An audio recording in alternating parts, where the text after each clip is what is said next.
இந்த உலகத்தின் ஆசைகளை அனுபவிப்பதில் தவறல்ல, ஆனால் அனுபவிக்கும் போது அது உண்மை என்று நினைத்து அனுபவிப்பதுதான் தவறு. மாயைன்னு தெரிஞ்சிருச்சுன்னா போதும், வெளியில வந்துருவீங்க. உண்மை நினைச்சுக்கிறீங்க, வலிக்குது எல்லாம். இந்த உயிருக்கு இப்படி ஒரு நிலைமையான்னு வலிக்கணும். புரியுதா என்ன சொல்றேன்னா?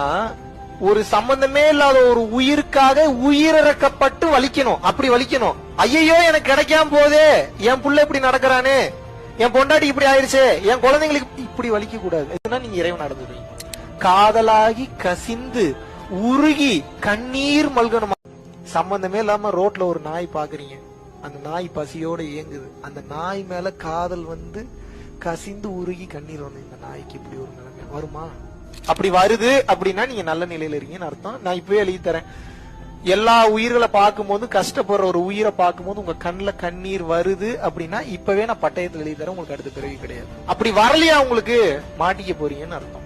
உயிர் இரக்கம் உங்களுக்கு வர வேண்டும்.